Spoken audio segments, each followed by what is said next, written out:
I no ens movem de l'aigua, això sí, marxem de la piscina cap al mar, però ens hem acostat al Club Rem Badalona, però hem anat a parlar, ho dèiem abans, amb Berenguer Trias. És un dels components del club que no competeix amb els altres. Per què? Ara us ho ensenyarem. És el primer català que es presenta a l'europeu d'ergòmetre. L'ergòmetre és l'aparell que serveix per remar en terra ferma.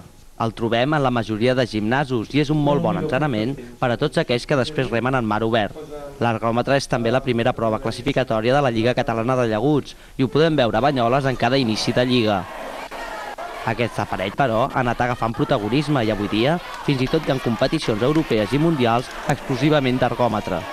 En Berenguer Trias, membre del Club Rem Badalona, és el primer espanyol en participar en un Open europeu i des del 2007 intenta fer-se tot un professional d'aquesta disciplina. L'ergòmetre està pensat bàsicament per escalfar. L'únic que vaig saber per l'Eugeni Pere que hi ha va haver-hi una regata que es feia com a Ruga el dia 20 d'octubre, precisament, i vaig decidir presentar-m'hi. No vaig fer un bon paper ni un bon tros, era la meva primera regata, però al cap d'un mes em vaig tornar a assabentar que em feia una a Sant Sebastián. M'ho vaig prendre una miqueta molt més en sèrio i llavors va sorgir la casualitat de que a Sant Sebastián vaig guanyar una medalla de plata, cosa que vaig pensar que era inusual. Després em vaig engrescar i vaig començar a dir bueno, si n'has aconseguit una a Sant Sebastián, a veure quantes regates més pots aconseguir. Vaig anar una altra vegada a Sant Sebastián, vaig fer l'hora, abans de fer l'hora vaig aconseguir un diploma d'1 milió de pelades aquí a casa meva entrenant, i aquí en el club, òbviament, i també em vaig decidir a presentar a l'Open Europeu. I a veure l'ambient que hi havia en l'Open Europeu, vaig dir que no calia lluitar contra ningú perquè tothom era superior a mi. Aquesta disciplina és per als països nòrdics perquè, clar, a l'hivern què sol passar? Se'ls gelen els llacs, se'ls gelen el mar i l'única manera que tenen és entrenant amb l'ergòmetre. I arreu d'això s'ha fet regates en el seu país i finalment van decidir que també es podia fer per tota Europa. I d'aquí hi ha hagut aquesta aventura. S'ha fet un Europen, s'hi presenten persones de Bielorússia, Ucraïna, Finlàndia, Noruega, Alemanya, Irlanda, tots els països. I sí, em resultava que vaig trucar en David de Sant Sebastián de Vermont i em va donar la grata notícia sorprenent que jo era l'únic espanyol, català i badaloní que havia participat en un Europa, en la qual això m'afalaga molt perquè és una cosa que ni en somnis podia pensar el 2007 quan vaig començar aquestes disciplines. En Berenguer va tenir una malaltia durant la infància que li va restar capacitat motriu. Aquest fet, juntament amb l'epilèpsia que pateix, el van fer renunciar a remar en mar obert i és quan va pensar en dedicar-se a l'ergòmetre per poder representar el seu club. Sense voler agafar protagonisme, en Berenguer vol donar exemple a gent que tingui dificultats per a practicar algun esport. Per què els epilèptics o nanos amb deficiència no poden participar? Si jo he assolit tot el que he assolit, per què aquests nanos no ho poden aconseguir? Jo soc del parer que si jo ho he aconseguit, els altres també ho poden aconseguir.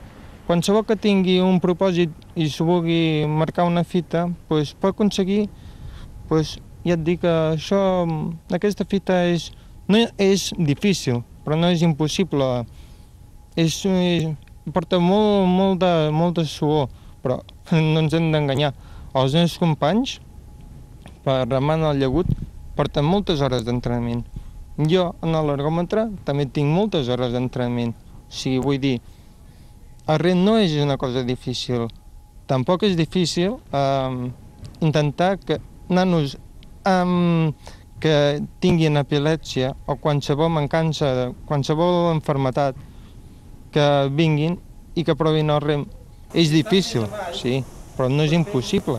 Com he dit, jo sóc el primer badaloní, però per què si sóc el primer badaloní no puc aconseguir que altres també s'involucrin a participar. Seria un repte de totes les coses que tinc, que és una medalla, que és un diploma d'honor, un European, per mi seria molt més important que un nano amb epilèpsia, cec o amb qualsevol altra mancança participés, i per mi això seria molt més important que tot el que jo he assolit, perquè ens hem d'ajudar uns als altres i per això en aquest cas estem al Club de Rem Badalona per ajudar-nos, perquè tots formem una petita família i cadascú, al fi i a la curta, tot troba el seu espai. Els meus companys ho han trobat amb el llagut, jo ho he trobat amb l'ergòmetre, estic sol, ja ho sé, l'ergòmetre és d'una persona, però no és impossible. Cadascú té el seu lloc en aquest món. I el Club de Rem Badalona m'ha ensenyat que tots hi tenim cabuda. Esportivament parlant, en Berenguer no ha fet més que començar. Després, però, de saborir el que és la competició a nivell nacional, estatal i europeu, el badaloní es proposa varis objectius pel 2009. Els meus objectius són, primera és el que abans he comentat, és enganxar-nos que tinguin malaltia. El segon objectiu és poder-me presentar una altra vegada a Sant Sebastià.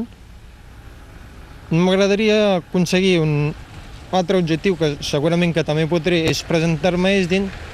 I l'objectiu que malauradament no aconseguiré aquest any ni l'any que ve serà presentar-me a Boston, que és la reina de les reines, és la prova més alta que pots trobar ja en el món de l'ergòmetre. Malauradament, en Berenguer no disposa de patrocinadors que li permetin presentar-se als mundials d'ergòmetre.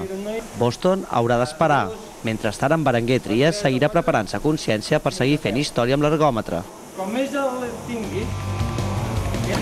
Nosaltres amb en Berenguer i aquest repte de superació d'un esportista acabem el programa de l'esport d'avui.